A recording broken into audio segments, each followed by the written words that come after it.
فضل بھائی شکر ہے آپ آگے، مجھے لگا تھا آپ ہی نہ کہ سو گئے ہو، لیٹ ہو گیا سر. آپ کے آنے سے پہلے فیصل بھائی نے گفتگو فرمائی اور ان کی گفتگو ہم ایکچولی آرمی چیف کی اسپیچ سے بات شروع ہوئی تھی، اور فیصل بھائی نے فرمایا کہ کاش ہمارے پاس کوئی ایسا جمہوری لیڈر ہوتا جس طرح کی پذیرائی اس وقت اسٹیبلشمنٹ کی ہو رہی ہے، فوج کی ہو رہی ہے، جس طرح کے جو کام کر رہے ہیں کہ ہماری پولیٹیکل لیڈرشپ وہ نہیں کر پائی.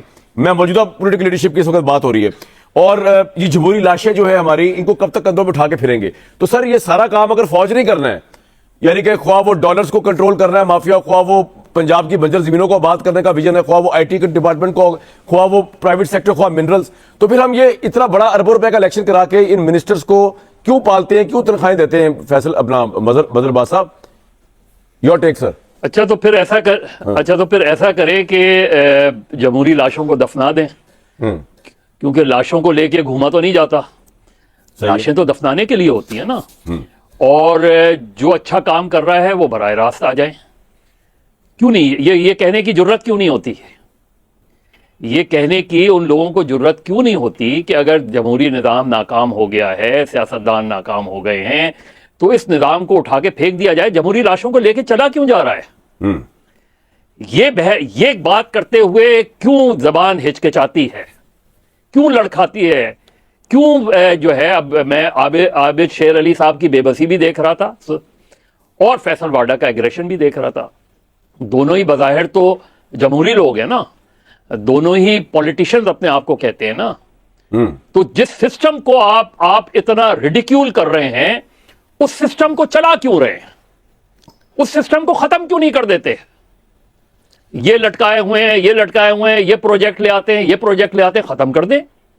کہیں کہ یہ لوگ ناکام ہو گئے ہیں، لوگ اٹھ کر کہہ دیں کہ جی آپ بالکل ٹھیک کر رہے ہیں، جو کر رہے ہیں آپ ہی کر رہے ہیں، تو پھر آپ ہی کو کرنا چاہیے. اتنی جرت اظہار ہونی چاہیے کہ میں کہوں کہ جمہوری نظام ناکام ہو گیا ہے، میں کہوں کہ آئین ناکام ہو گیا ہے، میں کہوں کہ یہ سارے سیاستدان جو ہے جمہوری لاشیں ہیں، اور ان کو دفنا کے براہ راست حکومت کی جائے. بالکل آپ کا یہ حق ہے، آپ کا یہ رائٹ ہے. لیکن جب میں یہ کہتا ہوں کہ ایک وزیر اعظم بھی ہے، ایک پارلیمنٹ بھی ہے، ایک سپریم کورٹ بھی ہے، لیکن ہیں یہ لاشیں، تو بھائی لاشوں کو لے کے کیوں چل رہے ہیں؟ کیا یہ بے حرمتی نہیں ہے لاشوں کی؟ کیا آپ ان کو لے کے چل رہے ہیں؟ یہ جہاز جس کی مثال دی جا رہی ہے، ڈھونڈ رہے ہیں. ارے تو قبرستان فل ہو گئے تو آپ سمندر میں بہا دیں، سمندر میں ڈال دیں بھائی. یہ مظہر صاحب کے پاس سمندر ہے کراچی میں، وہاں ٹرانسفر کرتے فیصل واڈا صاحب، آپ یہ ساری باتیں کر سکتے ہیں، میں وہ باتیں نہیں کر سکتا. یہ جو آپ دینا نہیں، یہ دیکھیے، جس کو آپ یا تو آپ کہیں کہ جمہوریت ناکام ہو گئی ہے، آپ یہ جرت ہو یہ کہیں کہ اس جمہوری لاشوں کو لے کے چلنے کے بجائے ان کو دفنا دینا چاہیے اور براہ راست آ جانا چاہیے. لیکن یہ اس طرح لٹکا کے لنگڑی لولی جمہوریت کو لے جا کے آپ ساتھ میں ان کو گالی بھی دیتے رہیں، انہیں برا بھلا بھی کہتے رہیں، ان کو جمہوری لاشیں بھی کہتے رہیں. میرا ایک سوال ہے سر، اگر ملک کے منتخب پرائم منسٹر کو سازش کے ذریعے ہٹایا جائے، جمہوریت ناکام نہیں ہو گئی. میں بات کر رہا ہوں نواز شریف صاحب کی. بھائی کورٹ کو ساتھ ملایا گیا، میں بڑی جرت سے بتا رہا ہوں آپ کو، اس زمانے کی اسٹیبلشمنٹ ساتھ ملی ہوئی تھی، عمران خان صاحب ساتھ ملے ہوئے تھے، تینوں نے مل کر ایک 2/3 میجورٹی پرائم منسٹر تھا، اس کو نیچے گرا دیا. یہاں جمہوریت ناکام نہیں ہوئی، نہ عوام نکلے، نہ عدالتوں کے اوپر کوئی عذاب نازل ہوا نا انصافی کرتے ہوئے، وہ اقامہ شکامہ کرتے ہوئے. اس وقت جمہوریت ناکام، ہاں آپ سے پوچھ رہا ہوں، جمہوریت ناکام ہو چکی. تو میں اب جواب بھی سن لیں. جو نواز شریف کو ناکام کرنے کے پیچھے کون تھا؟ عمران خان کے خلاف ووٹ آف نو کانفیڈنس لانے کے پیچھے کون تھا؟ کیا وہی جماعتیں جن کے ذریعے نواز شریف کو حکومت دی گئی، کیا اور عمران خان کو حکومت دی گئی، کیا وہی جماعتوں کو پھر عمران خان کے خلاف عدم اعتماد کے ووٹ نہیں دلوایا گیا؟ کون لوگ تھے اس کے پیچھے؟ بتائیں. بلوچستان میں تبدیلی کیسے آئی تھی؟ بلوچستان عوامی پارٹی کیسے بنائی گئی تھی؟